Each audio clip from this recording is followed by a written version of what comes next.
Saludos, soy Alfonso Salvador para 1959 Radio TV. Presentamos Historia de la Literatura, episodio número 23. Los romances. Durante el siglo XV, además de la poesía, obra de notables poetas, florecen otras importantísimas manifestaciones poéticas, generalmente anónimas, que reciben el nombre de romance. Los romances son breves poemas épicos o líricos o epicolíricos formados por una serie indeterminada de versos octasílabos, en la que riman asolantados los pares. Esta forma métrica procede de la separación de dos hemistiquios, 8-8, del verso de 16 sílabas, que predominaban en los últimos cantares de gesta. Origen de los romances. El parecer del sabio investigador de nuestra épica don Ramón Menéndez Pidal corrobora la teoría que sostiene que los romances más antiguos proceden de los cantares de gesta.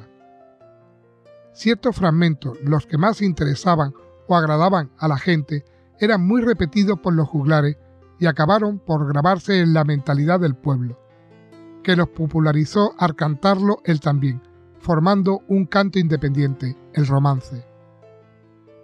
De este modo, los romances, aunque individuales en su origen, sufren una elaboración colectiva, ya que cada recitante suprime, añade o deforma, según sea su modo de dar vida a la materia poética transmitida. Estas constantes aportaciones anónimas explican las innumerables versiones o variantes que pueden presentar un mismo romance.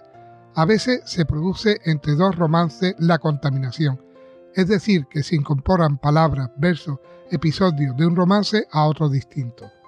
Romances viejos, tradicionales y juglarescos. Los romances compuestos antes del siglo XVI se denominan romances viejos. Se conservan muy pocos del siglo XIV y los que de esta centuria han llegado hasta nosotros han sufrido seguramente refundiciones en los siglos XV y XVI. Atendiendo a esta formación de los romances viejos, cabe distinguir entre ellos los romances tradicionales y los juglarescos. Los romances tradicionales se formaron con fragmentos desprendidos de los cantares de gesta. Como antes se ha dicho, el enorme éxito de estos romances movió a los juglares a componer otros semejantes. Son los llamados juglarescos.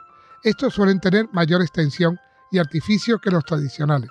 Predomina en ellos lo narrativo y su contenido no se limita a los asuntos acostumbrados en nuestras gestas, sino que se amplían con temas franceses y de pura invención novelesca.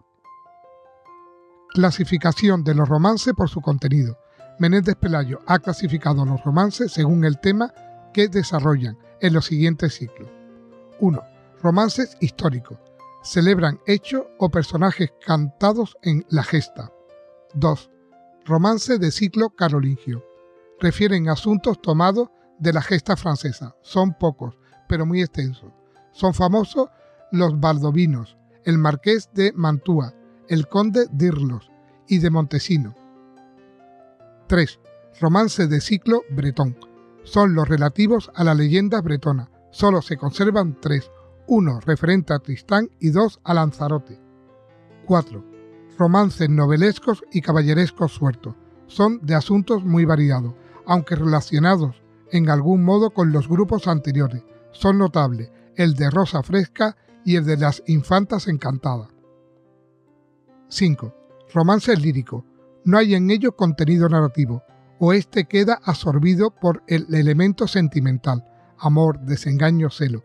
Merece recordarse el de Fontefrida, el de la aparición de la esposa muerta, el del conde Arnaldos. Transmisión de los romances. El primer medio de transmisión de los romances fue la tradición oral. Esta tradición pervive aún allí donde se habla español, no solo en la península, sino en América y hasta en las colonias de judíos sefardíes. Después de la introducción de la imprenta, se publican en pliegos sueltos hasta mediados del siglo XVI, en que se imprimen en colecciones llamadas romanceros. El estilo de los romances. El origen de los romances viejos y su carácter popular explican su principal cualidad artística, la sencillez. Esta sencillez se extiende tanto a la trama y versificación como al empleo de los recursos estilísticos. Entre los procedimientos son típicos de los romances la repetición de palabras, el uso del presente histórico y la alternancia de tiempos, presente y pretérito, que prestan gran vivacidad al relato, el estilo directo y el diálogo breve y dramático. Menéndez Pidal ha señalado un extraordinario recurso artístico de los romances, su fragmentarismo, esto es, el corte inesperado y brusco del relato antes de llegar al desenlace, como sucede en el del Conde Arnaldo, que deja en el alma del oyente o lector una sensación indefinible de vaguedad y misterio. Con la sencillez se relaciona la sobriedad del lenguaje en el empleo de metáforas y de adjetivos. Finalmente, los romances participan de los caracteres generales de nuestra épica: realismo, tradicionalismo y pervivencia.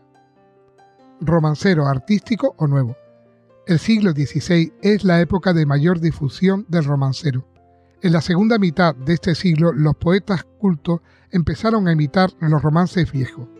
A estos romances compuestos por los poetas del siglo de oro se les ha llamado artísticos o nuevos.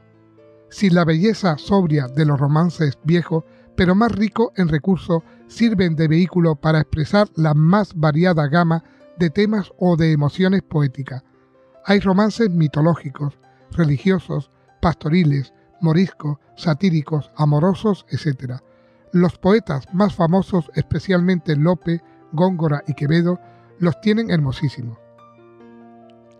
El romance fue casi olvidado en el siglo XVIII, pero volvió a florecer en la pluma de autores románticos como Zorrilla y el Duque de Rivas. Más modernamente ha sido cultivado, entre otros poetas, por Antonio Machado, Juan Ramón Jiménez, García Lorca y Gerardo Diego.